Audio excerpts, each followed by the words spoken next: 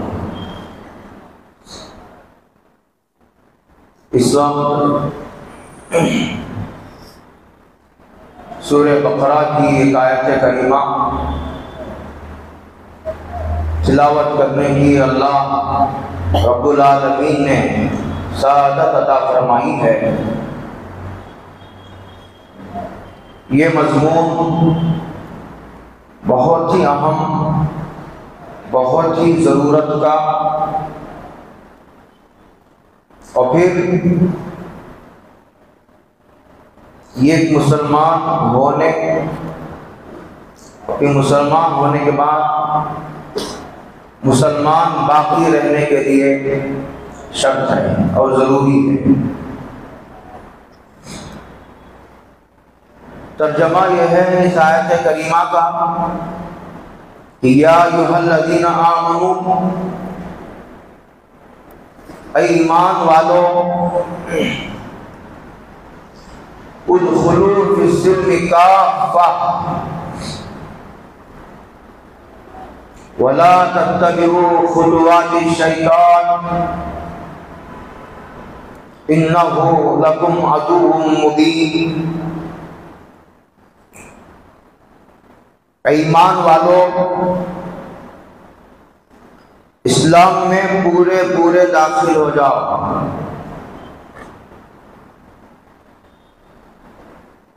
वला तत्तबिऊ खुतुवाति शैतान, शैतान के नक्शे कदम पर न चलो, शैतान के पीछे पीछे न चलो। इत्तिबा कहते पीछे चलने को। एक आदमी को रास्ता नहीं मालूम, वो आगे आगे जा रहा है, वो रहबर है, एक आदमी उसके पीछे पीछे जा रहा है, इसलिए कि पीछे जाने वाले को रास्ता नहीं मालूम है, उसी को कहते हैं इत्तिबा। उसके आगे फरमाया शैतान की इत्तिबा इसलिए मत करो कि वो तुम्हारा खुला हुआ और बहुत बड़ा दुश्मन है। आदमी उस वक्त तक ठोकर खा सकता है जब तक उसे ये पता ना हो कि ये दोस्त है या दुश्मन है। जब मालूम हो जाए कि ये सामने वाला दुश्मन है, अब उसके पीछे चलना तो दीवानगी है और पागलपन है। दुश्मन की बात मानना, दुश्मन से दोस्ती लगाना और दुश्मन को अपना रहबर तस्लीम कर लेना, तो ये अक्लमंदों का नहीं, ये पागलों का काम है। इसीलिए कुरान करीम ने पूरी ताकत तो पूरी कुव्वत के साथ इस बात का ऐलान किया, और ये जगह हुक्म के अंदाज में कहा कि न शैतान लकुम अदुवा वत्तखिज़ूहु अदुवा, शैतान तुम्हारा दुश्मन है, उसको दुश्मन समझो। तो शैतान को आदमी दुश्मन समझ लिया तो अब दुश्मन को दुश्मन की बात मानना और दुश्मन को रहबर बनाने का सवाल ही नहीं पैदा होता।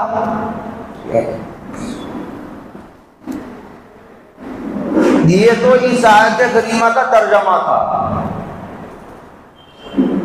कहते हैं ईमान वालों उदखुलू फिस्सिल्म काफ़ा,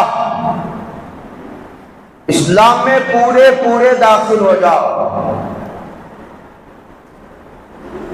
इसका शान नुज़ूल ये है कि बाद 9 मुस्लिम यहूदी थे, उन्होंने इस्लाम कबूल किया। वो यहूदी ये चाहते थे कि यहूदियत की भी रियायत करके चला जाए, यहूदियत की भी रियायत की जाए। मिसाल के तौर पर यहूदियों के यहाँ ऊंट का गोश्त और उसका दूध हराम था, उसका इस्तेमाल करना, और हफ्ते के दिन की ताज़ीम उनके यहाँ वाजिबात में दाखिल थी। तो जो यहूदी इस्लाम ले आए थे, उनको यह ख्याल हुआ कि उनका गोश्त खाना इस्लाम में फर्ज तो नहीं है, उनका गोश्त दूध इस्तेमाल करना कोई इस्लाम में जरूरी तो नहीं है, और यहूदियों के यहाँ हराम है, लिहाजा यहाँ फर्ज नहीं और वहाँ हराम है। तो अगर उनका गोश्त यहूदियों के मजहब के रियायत करते हुए, उनका ख्याल करते हुए अगर उनके गोश्त का इस्तेमाल छोड़ दिया जाए, दूध इस्तेमाल ना किया जाए, क्या हरज है? यह ख्याल हुआ यहूदियों को। उसमें अब्दुल्ला बिन सलाम भी थे रज़ी अल्लाह ताला अन्हु, तो जलील जो यहूदियों के बहुत बड़े आलिम थे। तो सरकार दो आलम सल्लल्लाहु अलैहि वसल्लम पर यह आयत करीमा नाज़िल हुई उसी मौके से, और ये कहा गया कि जो चीजें इस्लाम में हलाल हैं उन्हें हलाल मानना जरूरी है, और जो चीजें इस्लाम में हराम हैं उन्हें हराम मानना जरूरी है। हराम को हलाल और हलाल को हराम नहीं किया जा सकता। ये मनसब तो अल्लाह का मनसब है। उसी पस मंजर में यह आयत करीमा नाज़िल हुई और यह कहा गया कि ऐ ईमान वालों, ऐ इस्लाम में दाखिल होने वालों, इस्लाम में अगर दाखिल होना है तो आधा तीतर आधा बटेर, ये नहीं चलेगा। दाखिल ना हो तो कोई दाखिल नहीं कर सकता। ये बात ही समझ लीजिए अच्छी तरह। ये जो रह कर ये लगाई जाती है, ये बात उठाई जाती है कि इस्लाम तलवार के जोर पर फैला है, जबरदस्ती मुसलमान बनाया जा रहा है। जबरदस्ती किसी को मुसलमान बनाना मुमकिन ही नहीं है।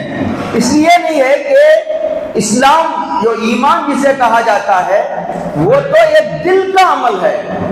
अब किसी को पकड़कर जबरदस्ती कलमा पढ़ा देने से कोई आदमी मुसलमान नहीं बन जाता। कलमा पढ़ने से मुसलमान नहीं बनता आदमी, दिल से उसके मजमून का यकीन करने से मुसलमान बनता। अब किसी आदमी का दिल जीत कर तो नहीं देख सकता आदमी, और वो दिल से ईमान ले आया है या नहीं वो तो किसी को नहीं पता।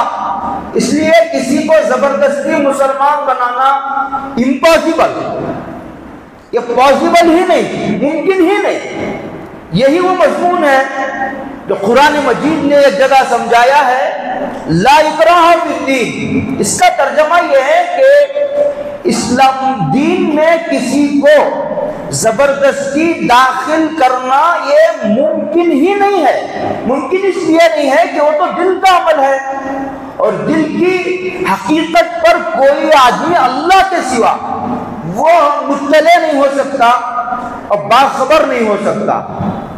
तो यह ये कहा गया, ईमान वालों जब तुम इस्लाम में दाखिल हो गए या होना चाहते हो तो पूरे दाखिल हो इस्लाम में। ये उसी वक्त नाज़िल हुई थी। यहीं से वो बात भी समझ लीजिए, उलमा ने जो लिखी है, हिंदुस्तान में देखो इस्लाम में गाय का गोश्त खाने का जिक्र तो है, बल्कि कुरान मजीद में है। वो मिनल बकरी इस्माइल कुरान मजीद में है, गाय के गोश्त का जिक्र कुरान मजीद में है। गाय की ना कुर्बानी जरूरी है बल्कि जायज है। चाहे आप गाय की कुर्बानी करो, चाहे ऊंट की कुर्बानी करो, चाहे दुम्बे की कुर्बानी करो, चाहे बकरे की कुर्बानी करो, चाहे तुम भैंस की कुर्बानी करो, कुर्बानी सबकी जायज है, वाजिब किसी एक की नहीं। और इसी तरह इस्लाम में गाय का गोश्त खाना कोई फर्जो वाजिब तो नहीं है, फर्जो वाजिब नहीं है।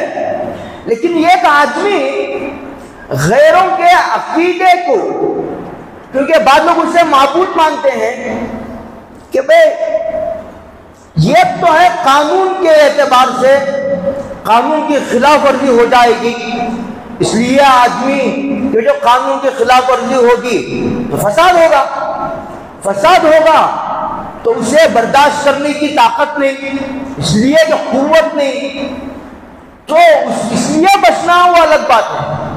और फिर इसलिए बचना कि मैं गाय का गोश्त खाऊंगा तो वो सेट नहीं होता, एलर्जी हो जाती है, बीमारी हो जाती है, डॉक्टर ने मना किया है, इस वजह से गाय का गोश्त नहीं खाता, वो अलग बात है।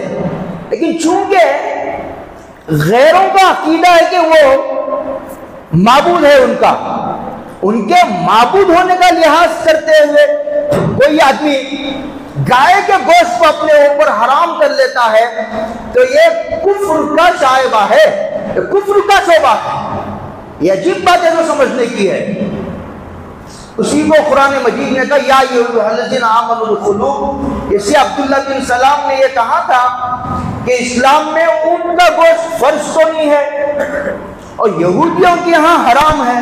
तो हुजूर ने कहा नहीं, ऐसा नहीं चलेगा, इस्लाम ने जिसे हलाल किया है उसे हलाल मानना पड़ेगा। किसी मजहब में हराम है तो उसे हम नहीं हराम मान सकते। यह कुरान करीम ने हमें सबक दिया, या अय्युहल्लज़ीना आमनू, व ईमान वालो इस्लाम में दाखिल हो जाओ, पूरे दाखिल हो जाओ। पूरे दाखिल होने का मतलब यह है कि जो इस्लाम में अकीदे हैं उन तमाम अकीदों को तस्लीम करो। कुरान मजीद है पूरे कुरान मजीद को मानो। एक आदमी कुरान मजीद के तमाम आयतों को मानता है, एक आयत को नहीं मानता, तमाम आयतों को मानता है, एक आयत को नहीं मानता, तो ये तमाम आयतों का मानना उसे जहन्नम से नहीं बचा सकता। उस एक आयत के इनकार से जो है वो काफिर हो जाता है। बाकी तमाम कुरान मजीद के मानने से वो जन्नत में नहीं जा सकता। ये मतलब है इसका कि ईमान वालों इस्लाम में दाखिल हो तो पूरे पूरे दाखिल हो, इस्लाम के तमाम अकीदों को कबूल करो। इस्लाम इबादत का कोई तरीके का नाम नहीं है। इस्लाम जिंदगी के हर शोबे में रहबरी का अलम बरदार है। और उसका ये कहना है इस्लाम का कि मैं ये ज़ाब्ते हयात हूँ, दुस्तूर हयात हूँ, निज़ाम हयात हूँ। चाहे उसका ताल्लुक अकीदे से हो, चाहे उसका ताल्लुक इबादतों से हो, चाहे उसका ताल्लुक मामला से, कारोबार से, लेन देन से हो, उसका ताल्लुक मुआशरत से, रहन सहन से हो, शादी से हो, बियाह से हो, निकाह का कानून हो, तलाक का, खुला का, मीरास का, सजाओं का कानून हो, या नहीं तो अखलाक की तालीम हो, या नहीं तो उसका ताल्लुक लिबास से हो, उसका ताल्लुक जाहिर से हो, उसका ताल्लुक बातिन से हो। इस्लाम के तमाम शोबों में इस्लाम कहता है कि जिंदगी के हर शोबे में रहबरी की जिम्मेदारी हमारी है। कोई एक शोबा भी ऐसा जिंदगी का नहीं है जहां इस्लाम ने रहबरी का फरीजा अंजाम ना दिया हो। आप नहीं बता सकते कि इस्लाम ने किसी शोबे में इंसान को आजाद छोड़ दिया हो, भाई यहां इस्लाम की रहबरी नहीं है। नहीं, लिबास के ताल्लुक से रहबरी मौजूद है, और इसी तरह चेहरे मोहरे के ताल्लुक से रहबरी मौजूद है, शादी ब्याह के ताल्लुक से रहबरी मौजूद है, कारोबार के ताल्लुक से रहबरी मौजूद है, क्या अकीदे रखने चाहिए रहबरी मौजूद है, क्या क्या इबादतें हैं रहबरी मौजूद है, अखलाक के ताल्लुक से रहबरी मौजूद है, और लेन देन के ताल्लुक से रहबरी मौजूद है। घर ये कि कोई शोबा जिंदगी का इस्लाम में नाकिस नहीं है, बल्कि हर मोड़ पर इस्लाम रहबरी करता है और मुकम्मल रहबरी करता है। बल्कि इस्लाम का ये ऐलान है, अभी हज के दिन चल रहे हैं, तो हज्जतुल वदा में थे हजरत रसूलुल्लाह सल्लल्लाहु अलैहि वसल्लम ऊंटनी पर सवार थे, जबल रहमत के करीब थे। सरकार दो आलम सल्लल्लाहु अलैहि वसल्लम ये आयत करीमा नाजिल हुई, अल-यौमा अकमलतु लकुम दीनकुम व अतममतु अलैकुम निमती व रज़ीतु लकुमुल इस्लाम दीना। कहते आज हमने इस्लाम को मुकम्मल कर दिया है, अब इसमें कम करने की भी गुंजाइश नहीं, इसमें किसी चीज के बढ़ाने की इजाजत नहीं। इसे ना बढ़ाने की गुंजाइश है, ना घटाने की, ना तकसीम करने की, और ना तब्दील करने की नहीं। ये अल्लाह का भेजा हुआ कानून है। ये इंसानों का बनाया हुआ तरीका नहीं, ये इंसानों का बताया हुआ तरीका नहीं। ये अल्लाह का आसमानों से फरिश्तों के जरिए नबी के सीने पर कयामत तक आने वाली इंसानियत की कामयाबी के लिए, दीन की कामयाबी भी और दुनिया की कामयाबी के लिए भी, हर शोबे, हर फर्दे बशर के लिए, किसी भी मजहब से ताल्लुक रखता हो, किसी भी शहर का, किसी भी मुल्क का, काला गोरा, मालदार, गरीब, बादशाह, महकूम, हाकिम, सब के लिए, मर्द औरत के लिए ये इस दिन में कामयाबी है, ये ऐलान किया गया। और ये ऐलान हुजूर ने हज्जतुल वदा के मौके पर किया, और हुजूर पर यह आयत करीमा नाज़िल हुई, अल-यौमा अकमलतु लकुम दीनकुम। तो कुरान करीम ने ऐलान किया, या अय्युहल्लज़ीना आमनू, ईमान वालो इस्लाम में पूरे पूरे दाखिल हो जाओ। पहले इस्लाम की तमाम तालीमात को, चाहे वो कुरान में हो चाहे हदीसों में हो, उसको तस्लीम करना एक मोमिन होने के लिए जरूरी है। एक आदमी ये कहे कि मुझे इतना कुरान मंजूर है, ये कुरान मुझे नहीं मंजूर है, आधा मंजूर है, आधा मंजूर है, ये मुझे चलेगा, ये नहीं चलेगा। भाई ये सूद के लेने को इस्लाम ने हराम क्यों किया?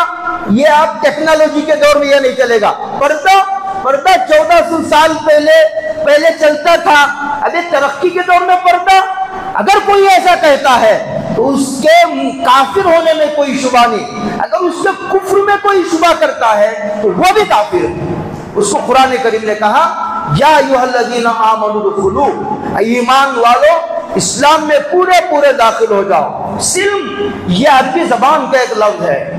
यहाँ ऐसा भी इस्लाम कह सकता था कि ईमान वालों उदखुलू फिल इस्लामी काफ़तन, फिल इस्लामी भी कह सकता था, लेकिन इस्लाम का लफ्ज इस्तेमाल करने के बजाय वहां सिल्म का लफ्ज इस्तेमाल किया गया। सीन लाम मीम, इसका तर्जमा अरबी जबान में आता है सुलह करना, कॉम्प्रोमाइज करना और समझौता करना। ये होता है, ये होती है गद्दारी। गद्दारी के मुकाबले में आदमी सुलह करता है, सुलह के लिए हाथ बढ़ाता है। इसका मतलब यह हुआ कि इस्लाम में पूरे दाखिल न होना, हुजूर की लाई हुई पूरी शरीयत को तस्लीम न करना और ये न समझना इस्लाम यह अल्लाह का नाजिल करदा कानून है और इस्लाम सबसे जिंदगी गुजारने का सबसे बेहतरीन और सबसे पाकीज़ा तरीका है। इसे दिल की गहराइयों से मानना जरूरी है। इसको इस्लाम ने, इसका मतलब यह हुआ कि अगर कोई आदमी इस्लाम के किसी हुक्म को नहीं मानता, अमल न करना दूसरी चीज है। ये आदमी इस्लाम के हुक्म को मानकर अमल नहीं करता तो काफिर नहीं होता। काफिर होता है ना मानने से, अमल न करने से काफिर नहीं होता। जैसे एक आदमी नमाज को फर्ज मानता है लेकिन नमाज ही नहीं पढ़ता तो वो काफिर नहीं होता। एक आदमी रोजे की फर्जियत का कायल है और एक आदमी सूद को, इंटरेस्ट को हराम मानता है लेकिन इंटरेस्ट लेता भी है और सूद देता भी है। यह अलग बात है कि वो कितना बड़ा गुनाह है, लेकिन सूद की हुर्मत को तस्लीम करके वो सूद लेता देता है तो काफिर नहीं होता। तो ये अल्लाह के एक हुक्म को भी न मानना को कुरान मजीद ने गद्दारी से ताबीर किया है कि ये अल्लाह के साथ गद्दारी करना है। और आगे अजीब बात फरमाई कुरान मजीद ने, वला, ये तो अकीदे के एतबार से इस्लाम को मानना। पहले अकीदे के एतबार से इस्लाम को मानो कि हुजूर की लाई हुई पूरी शरीयत को दिल की गहराइयों से मैं मानता हूं, समझ में आए ना आए, मेरी अकल क्या, मैं क्या, मेरी अकल क्या, मैं क्या, मेरी अकल क्या, मेरी अकल को अंबिया की अकल से टैली करना। ये तराजू में मेरी अकल है, ये तराजू में अंबिया की अकल है। क्या मैं मेरी अकल को नबी की अकल से तोल सकता हूं, मुआजना कर सकता हूं? ये दीवानापन पागलपन नहीं तो और क्या है? ये अल्लाह का कानून है जो नबी के दिल पर नाजिल किया गया है, ये नबी के दिल पर नाजिल किया गया है। अगर कोई बात अकल में नहीं आती तो आदमी को समझने की कोशिश करनी चाहिए, अकलमंदों के पास जाकर बड़े उलमा से बातों को समझने की कोशिश करनी चाहिए। फिर भी ना समझ में आए तो अपने अकल का कसूर और अपने अकल का फुतूर समझना चाहिए। बिल्ला ये इसके बजाय कि इस्लाम पर ही एतराज कर बैठे, किसी को इस्लाम की सजाओं पर एतराज है कि ये इस्लाम जो है बड़े जालिमाना सजाएं अपने पास रखता है। भाइयों, जालिमाना सजाएं नहीं, मैं क्या हवाला दूं तारीख का तुम्हें? जब तक ऐसी सजाएं नाफिज नहीं होगी, जराइम का दुनिया से खातिमा मुमकिन नहीं है।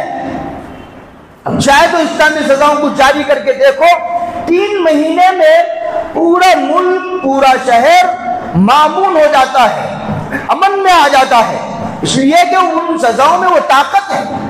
जैसे मिसाल के तौर पर ये आदमी किसी को नाहक कत्ल करता है तो इस्लाम का कानून ये है कि कत्ल करने वाले को कत्ल कर दो, ये इस्लाम का कानून है। ऐसा लगता है कि इस्लाम ने एक आदमी की जान ले ली, एक की तो गई थी, दूसरे की भी चली गई, नहीं, इसमें नफा है। कुरान करीम ने कहा, वलकुम फिल किसासी हयातुम या उलिल अल्बाब, ऐ अक्लमंदो। इसमें इशारा दिया कि इस्लामी सजाओं की हिकमतों को समझना यह अक्लमंदों का काम है। गोबर हो उसे इस्लामी अहकामात के राज और असरार उस पर कैसे खुलेंगे? राज तो फर्मा बरदारों पर खोले जाते हैं, गद्दारों पर इस्लाम के राज नहीं खोले जाते। फर्मा बरदारों पर, इस्लाम पर मर मिटने वालों पर इस्लाम के राज खोले जाते हैं। वो भी जितना अल्लाह को मंजूर है उतने खुलते हैं। इस्लाम ने कहा एक की जान तो हमने ले ली, लेकिन एक की जान लेने के नतीजे में सारे शहर वालों पर रोब बैठ गया, दबदबा बैठ गया। अब कत्ल करने से आदमी डरेगा, कत्ल करूंगा और पकड़ा गया तो मेरी जान जाएगी। मिसाल के तौर पर एक आदमी ने किसी पाकदामन औरत की इज्जत लूट ली। इस्लाम कहता है अगर गैर शादीशुदा है तो उसे 100 कोड़े पूरे मैदान में लाकर मारो, और अगर जो है वो शादीशुदा है तो उसे पत्थरों से मार मार कर खत्म कर दो। ऐसा लगता है कि इस्लाम ने जुल्म किया, जुल्म नहीं किया। ऐसा 100-200 इंसानों को सजा दोगे तो बदकारी का हमेशा के लिए खात्मा हो जाएगा। लेकिन ये सजाएं उस आदमी को समझ में आएंगी जिसके दिमाग में अकल है।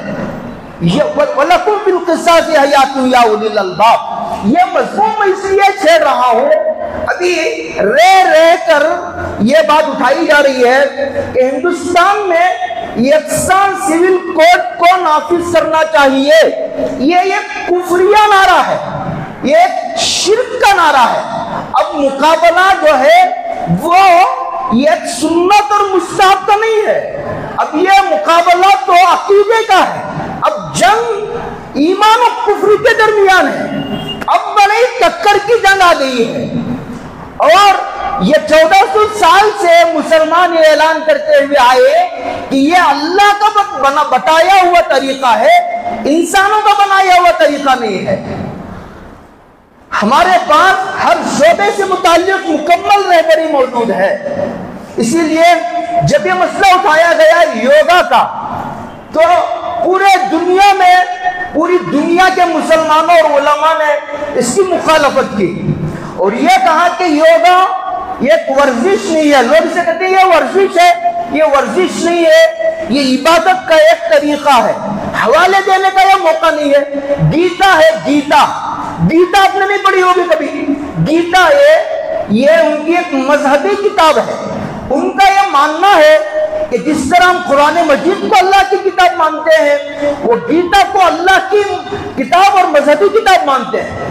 उसमें ये बातें जगह जगह लिखी हुई है कि योगा ये इबादत का तरीका है। हमारे हजरत कभी और भी कई उलमा, हिंदुस्तान के बड़े बड़े उलमा के इसमें मज़ामीन है, लेकिन ये बात उठाई जा रही है और ये इस बात को नाफिज किया जा रहा है।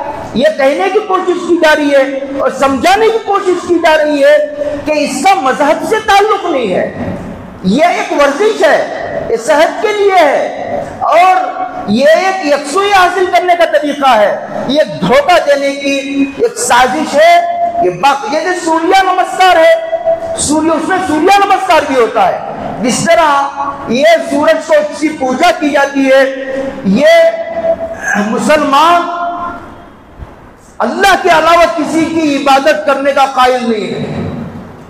वो इसीलिए वहदहू ला शरीका लहू को माबूद मानता है।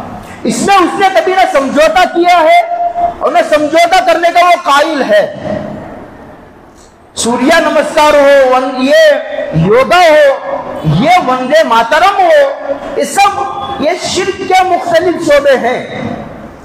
ये शिर्क है। मुझे याद आता है, बात खत्म करूं, आज मुझे मुख्तसर 20 मिनट के बयान करने का इरादा था, लेकिन आयत का मजमून ही बड़ा ऐसा है। इंशाल्लाह इसे फिर फैलाएंगे, हम और फैलाएंगे। तो मैं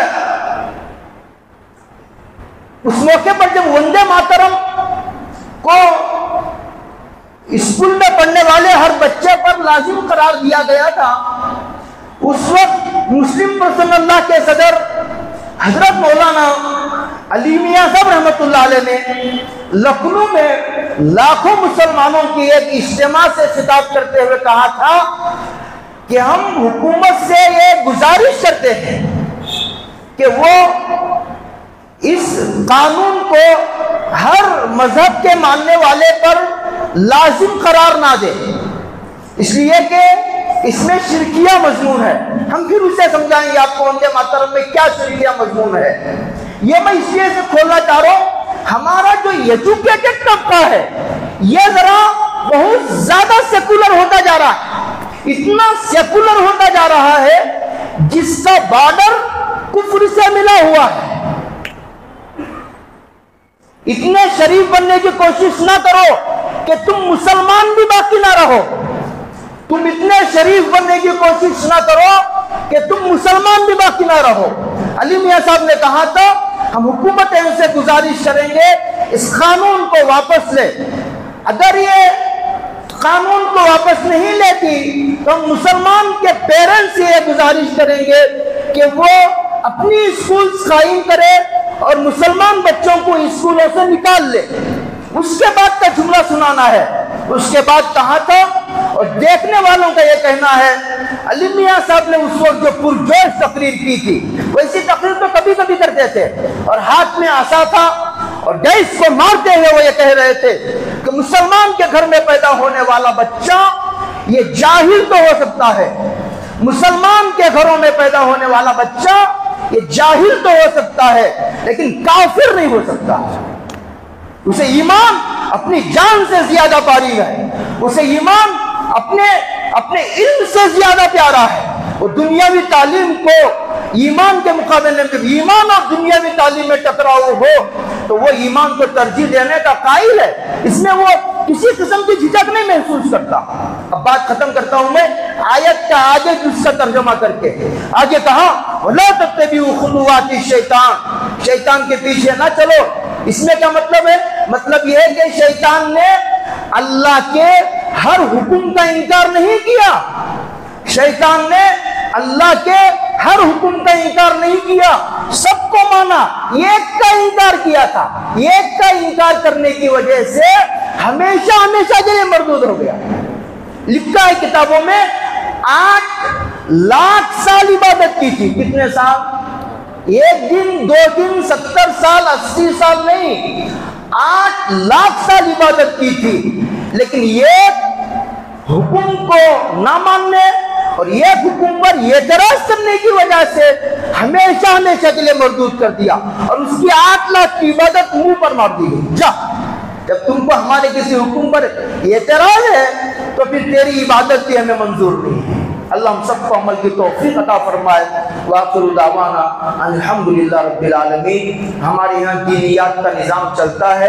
अभी बहुत सारे वालिदैन मकतब की तालीम से अपने बच्चों से जोड़ने से काफिल है, इसलिए उनको तवज्जो दिलाई जाती है कि मकतब के ताल्लुक से जो है वो बेदार रहे और अपने बच्चों को दीनी तालीम से वाबस्ता करें।